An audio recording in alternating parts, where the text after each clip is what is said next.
গল্পের নাম সুপকথারা বিষণ্ণ। লেখা জেরিন আক্তার নিপা। পর্ব সংখ্যা ৩। আশা কথার ঘরে এসে আলমারি খুলে তার সব কাপড় বের করতে লাগলো। কথা ভেবে পাচ্ছে না মার হঠাৎ কী হলো, তার আলমারিতে কি খুঁজছে এভাবে। কথা আশার পিছনে গিয়ে দাঁড়ালো, আশাকে বাধা দিয়ে বলতে লাগলো, কি খুঁজছো তুমি? কি হয়েছে? এসব কেন বের করছো? কিছু লাগবে?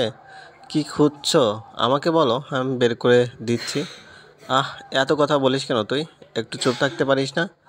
তুমি আমার আলমারি এলোমেলো করছো, আমি চুপ করে থাকবো? হ্যাঁ থাকবি, আমার দরকারে আমি এলোমেলো করছি, আবার গুছিয়েও রাখবো। কথাটা শুনে কথাটা আজকে খেয়ে গেল। চোখ বড় বড় করে অবিশ্বাস্য গলায় বলল, তুমি গুছিয়ে রাখবে? তুই এখান থেকে যা তো, রান্নাঘরে গিয়ে ভালো ডাল বাট।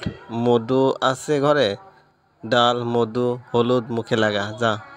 আজ মার কথাগুলো কথার মাথার উপর দিয়ে দৌড়ে যাচ্ছে। মাকে ভূতে ফুতে ধরলো নাকি? তাকে হঠাৎ রূপচর্চা করতে বলছে কেন? কথা এখনও দাঁড়িয়ে আছে দেখে আশা খেঁকে উঠল। আমার মাথার উপর দাঁড়িয়ে আছিস কেন? যেটা করতে বলেছি কর গিয়ে, যা। আশা কথার নীল রঙের একটা গোল জামা বের করলো। সব থেকে এটাই তার পছন্দ হয়েছে। কথার যে ভালো কোনো কাপড় নেই তা আশা জানতো না। ভাগ্যিস এটা ছিল। কথা মাকে বুঝতে পারছে না। অনিচ্ছা সত্ত্বেও তাকে ঘর থেকে বেরিয়ে আসতে হলো। মা তাকে নিয়ে এত ব্যস্ত হয়ে পড়েছে কেন? আমি যা ভাবছি তাহলে ভালোই হবে। আল্লাহ, তুমি তো জানো তোমার কাছে আমি কি চাই। টাকা পয়সা বাড়ি গাড়ি কিচ্ছু লাগবে না আমার। তুমি শুধু আমাকে টাকলা বুড়া পেটুক বর দিও না, সুন্দর হ্যান্ডসাম একটা বর দিও আমাকে, যাকে দেখে আমি আমার সব দুঃখ কষ্ট ভুলে যাব, যার মুখের দিকে তাকিয়ে আমি আমার ছোট্ট জীবনটা কাটিয়ে দিতে পারবো। আর হ্যাঁ, আর একটা জিনিসও খুব করে চাই তোমার কাছে, মানুষটা যেন আমাকে অনেক অনেক ভালোবাসে, তার ভালোবাসার নমুনা দেখে আমি যেন পাগল হয়ে যাই। কথার কতটা খুশি লাগছে তা সে কাউকে বোঝাতে পারবে না। রান্নাঘরের সামনে কয়েকটা পাক খেলো। নাচতে ইচ্ছে করছে, তার গাইতে ইচ্ছে করছে। সে এখন থেকে সে মানুষটাকে কল্পনা করছে, তার মনে রং তুলি দিয়ে তার মুখখানা আঁকতে চেষ্টা করছে। ইস, আপনার কিন্তু আমাকে অনেক ভালোবাসতে হবে। আমার প্রতি আপনার ভালোবাসায় একটু কমতি থাকতে পারবে না। আর কিছুই তো চাই না, শুধু ভালোবাসা চাই। ভালোবাসা, ভালোবাসা আর ভালোবাসা। নাহিদ চৌধুরী ম্যানেজারের সাথে কথাকে দেখতে এলেন। বাড়ির সামনে এত বড় গাড়ি দাঁড়ানো দেখেই পাড়া প্রতিবেশী ভিড় জমাতে শুরু করে দিল। অনেকে নিজের মধ্যে ফিসফাস করে কিছু বলছে। আশা আগে থেকে কথাকে নতুন কাপড় পরে বসে থাকতে বলেছে। মেয়েটা এমনিতেই নজর কাড়া সুন্দরী, তার উপর আজ আবার নিজের সৌন্দর্যের বাড়তি যত্ন নিয়েছে। ওর থেকে চোখ ফেরানোর দায় হয়ে পড়েছে। আশার আপ্যায়নে যে কেউই সন্তুষ্ট হতে বাধ্য।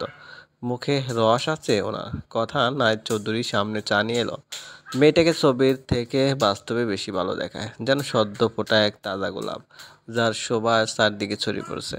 আসসালামু আলাইকুম। ওয়ালাইকুম আসসালাম। কেমন আছো মা? জি, আমি ভালো, আপনি? নায়েব চৌধুরী হাসলেন, মনে মনে বললেন, আগে শুধু ভালো ছিলাম, তোমাকে দেখে ভালো থাকাটা 3 গুণ বেড়ে গেল। মুখে বললেন, আমিও ভালো। কথা চায়ের কাপ এগিয়ে দিচ্ছে। কাপগুলো নিতান্তই সস্তা। চা দেওয়ার সময় কথার হাতের পুড়ে দেওয়া জায়গা নাহিদ চৌধুরীর চোখ এড়ালো না। চোখ মুখ শক্ত হয়ে উঠল ওনার। সাদা ফর্সা হাতটা আগুনের মতো লাল হয়ে আছে। কথা এঘর থেকে চলে গেলে তিনি আশার সাথে বাকি কথাবার্তা সেরে নিলেন। আশা সবার চোখের আড়ালে নিজের হাতে 3বার চিমটি কেটেছে। 3বারই প্রচণ্ড ব্যথা পেয়েছে। তার এখনও বিশ্বাসই হচ্ছে না এত বড় একজন মানুষের সাথে তার আত্মীয়তা হতে যাচ্ছে। এই মেয়ের কপাল এত ভালো, আগে যদি জানতো। সোনার ডিম পাড়া হাঁসকে কেউ অবহেলা করে? একে হেলাফেলা করে মোটেও ঠিক করেননি তিনি। এখানে বসেই নায়েব চৌধুরী বিয়ের 3 তারিখ ঠিক করে গেলেন। আর দেরি করতে চান না তিনি। আশা একটিবারও ছেলে দেখার আগ্রহ প্রকাশ করেনি। ছেলে দিয়ে তার কাজ নেই। কথাকে ওদের পছন্দ হয়েছে, এখন ছেলে করুক। আর বাপ ঘর তো একটাই থাকবে। মেয়েটা টাকার উপর শুয়ে সারা জীবন কাটাবে ভাবতে নিজের কপালের উপর দুঃখ হচ্ছে। শিমুল পাড়ায় খবর পেয়ে ছুটিয়ে বাড়ি আসে। ছেলেটা মাত্র 7-এ উঠেছে, তবুও হাতে পায়ের কোথাকেও ছাড়িয়ে গেছে। ওকে দেখে বয়স আন্দাজ করা কঠিন হয়ে পড়ে। এখনই এত লম্বা, না জানি আরও কয়েক বছর পর কী অবস্থা হবে। বাড়িতে পা দিয়ে শিমুল রাগ দেখাতে লাগলো। মা, মা, আপুকে নাকি কারা দেখতে এসেছিল? কিছুক্ষণ আগে গেল। তুই কোথায় ছিলি? একটা কাজের সময় পাওয়া যেত যদি। আপুকে তুমি যার তার সামনে যেতে দাও কেন? যে কেউ আসবে আর দেখে চলে যাবে। আশা ছেলের কথা শুনে ঝাঁঝিয়ে উঠল। যার তার কাকে বলছিস তুই? তুই ওনাকে চিনিস? ছোট মানুষ ছোট মানুষের মতো থাকবি। তোকে পাকনামি করতে কে বলেছে? বোনকে ঘরে বসিয়ে খাওয়ানো মুরদ আছে তোমার? কথা ঘরে বসে সবই শুনছিল, কিন্তু এসবে তার মন নেই। সে তো অন্য চিন্তায় মগ্ন। ছেলেকে দেখাবে না? ছেলেকে না নিয়ে এসে একা একাই বিয়ে ঠিক করে ফেললো, এটা কেমন কথা? হায় আল্লাহ, ছেলের মাঝে কোনো ঘাপলা আছে না তো? কথার হাত পা ছড়িয়ে কান্না করতে মন চাচ্ছে। জীবনে একটাই তো বিয়ে, সেটা যদি ভুল ভাল মানুষের সাথে হয় তাহলে কিভাবে? মাকে কিছু বলে লাভ নেই। কাকে তার সমস্যার কথা বলবে সে? আজও বদ্ধ মাতাল হয়ে বাড়ি ফিরল। নিজের পায়ে ঠিকমতো দাঁড়াতে পারছে না সে। টলসে পড়ে যেতে চাচ্ছে, চোখ দুটো বন্ধ, চেষ্টা করেও খোলা রাখতে পারছে না। মতিন চাচা দরজা খুলে দিয়ে নীরকে ধরল না। অন্যদিন হলে সাথে সাথে ওকে ধরে নিত। নীর নেশার ঘরেও মতিন চাচাকে চিনল। চাচার বুকে পড়ে গিয়ে নির্লজ্জের মতো হাসছে সে। মুখ দিয়ে ভুর ভুর করে মদের গন্ধ সে নাকে লাগছে। সরি চাচা, তোমাকে দেওয়া কথা রাখতে পারলাম না। মতিন চাচা জানতো নীর ওর কথা রাখতে পারবে না। এত বছরের অভ্যাস একদিনে ছুটে যাবে না। মতিন চাচা নীরকে ধরে সিঁড়ি দিয়ে উঠছে। হঠাৎ নীর হু হু করে কাঁদতে লাগলো। তুমি আমার বাবা, বাবার মতন না। তুমি আমার বাবা হবার যোগ্য। ওই লোক তো শুধু নামে বাবা, জন্ম দিলেই কেউ বাবা হয়ে যায় না।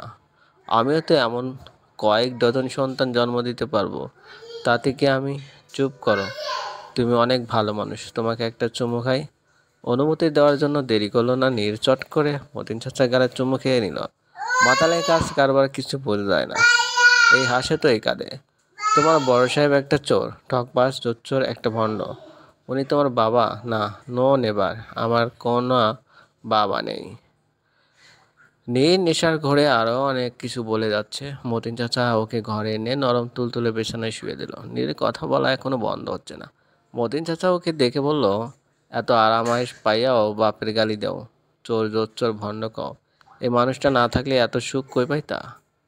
এই যে প্রতি রাতে মদ গিলে আসো, সেটাও তো এই মানুষটার মাথার ঘাম পায়ে ফেলার টাকায়। মানুষটা নিজের রক্ত পানি কইরা এসব বাড়ি গাড়ি সম্পত্তি করছে। কার জন্য করছে? তুমি ছাড়া ওনার আর কি আছে? নিয়ে ঠোঁট নড়াচ্ছে। আর কথা এখন বোঝা যাচ্ছে না।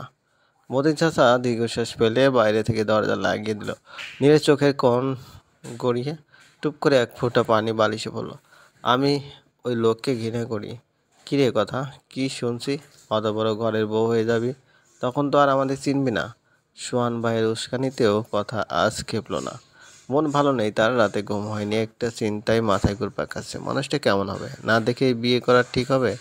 সোহান কথার চিন্তিত মুখ লক্ষ্য করলো। ধ্যান ধরে ওকে দেখলো। গলার স্বর নরম করে বলল, মন খারাপ কেন? কি হয়েছে সোহান ভাই? বিয়েটা আমি করবো না। ও মা, কেন করবি না কেন? ছেলেকে তো আমি দেখিনি। কথার কথা শুনে সোহান হো হো করে হাসতে লাগলো। কথা বিরক্ত হলো। এই কারণে বিয়ে করবি না? দূর পাগল, কত পাগল ঘর, কত ভালো ঘর। বিয়ের পর বর পছন্দ না হলে ভালো ঘর ধুয়ে আমি পানি খাবো, সাথে তোমাকেও খাওয়াবো। আস্তে আস্তে সোহান বলল, খাওয়াস? বড় ঘর ধোয়া পানি খেলেও জীবন সার্থক। মজা না? সত্যি সত্যি যদি ছেলেটার মাঝে কোনো সমস্যা থাকে? কি সমস্যা থাকবে? কানা হতে পারে, বা এক হাত পা নেই, আগে আরও কয়েকটা বিয়েও করতে পারে। তোর এসব কিছু হবে না। ধরো যদি হয়, তখন আমাদের কথা রানীকে আমি নিজে গিয়ে নিয়ে আসবো। সত্যি সত্যি আনবে তো? আমার উপর তোর বিশ্বাস নেই? আছে সোহান ভাই, ছেলেটা কি তোমার মতো সুন্দর হবে? সোহানের হাসি থেমে গেল। কথাকে দেখছে সে। আমি সুন্দর? হুম। নুহা আপার অনেক ভাগ্য, ও তোমার মতো একজনকে পেয়েছে। আমার বরটা যদি তোমার মতো হতো, হলে কি করতে? চোখের তারাই রাখতাম, মাথার মণি করে রাখতাম, কোনোদিন অযত্ন হতে দিতাম না। সোহান আবার তার বিখ্যাত হাসি হাসতে লাগলো। তার বিশেষ কথার মতো মেয়ের সাথে কখনো খারাপ কিছু হতেই পারে না। মেয়েটার মনটা যে কি ভীষণ ভালো, তা তাকে ছাড়া কে জানে। সৃষ্টিকর্তা পৃথিবীর সব সুখ ওকে দিক, চলবে। গল্পটি ভালো লাগলে অবশ্যই লাইক করবেন, কমেন্ট করে জানিবেন। ধন্যবাদ, ভালো থাকবেন।